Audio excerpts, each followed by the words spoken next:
Hello, നമുക്കിന്ന് ഒരു ക്യാറ്റിനെ വെച്ചിട്ടുള്ള എംബ്രോയ്ഡറി ആയാലോ?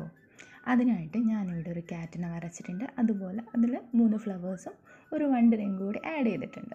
അപ്പോൾ ഇതിനായിട്ട് ക്യാറ്റിനായിട്ട് നമുക്ക് ബ്ലാക്ക് കളർ ത്രെഡ് യൂസ് ചെയ്യാം. അതുപോലെ ഫ്ലവേഴ്സിനായിട്ട് ബ്രൗണ്, പിങ്ക്, അതുപോലെ യെല്ലോയിൽ വൈറ്റ് കളർ വരുന്ന ത്രെഡാണ് ഞാനിവിടെ യൂസ് ചെയ്തിരിക്കുന്നത്.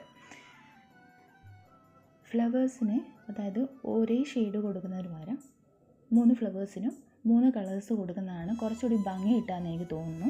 അതുകൊണ്ട് 3 കളേഴ്സ് എടുത്തു. അപ്പോൾ നമുക്ക് ആദ്യം തന്നെ ക്യാറ്റിൻ്റെ ലേഔട്ട് ഒന്ന് കംപ്ലീറ്റ് ചെയ്തെടുക്കാം. അതിനായിട്ട് നമുക്ക് ബ്ലാക്ക് ത്രെഡ് യൂസ് ചെയ്യാം. ബ്ലാക്ക് ത്രെഡ് യൂസ് ചെയ്യുമ്പോഴാണ് കുറച്ചുകൂടി അതായത് ഒരു ക്യാറ്റിൻ്റെ ആ ഒരു രൂപം, ആ ഒരു ഷേപ്പ് നമുക്ക് കുറച്ചുകൂടി എടുത്ത് കാണിക്കാം. അതുകൊണ്ട് നമുക്ക് ബ്ലാക്ക് ത്രെഡ് തന്നെ യൂസ് ചെയ്യാം. അതിനായിട്ട് ഞാനിവിടെ ബ്ലാക്ക് ത്രെഡ് എടുത്തിട്ടുണ്ട്. അത് കട്ട് ചെയ്തിട്ട് നമുക്ക് സൂചി ഉപയോഗിച്ചിട്ട് ആ ക്യാറ്റിൻ്റെ ഷേപ്പ് ഒന്ന് ചെയ്തെടുക്കാം. അപ്പോൾ ഇന്നത്തെ വീഡിയോയിൽ ഇത്രയേ ഉള്ളൂ. ബാക്കി വീഡിയോ ആയിട്ട് നാളെ കാണാം.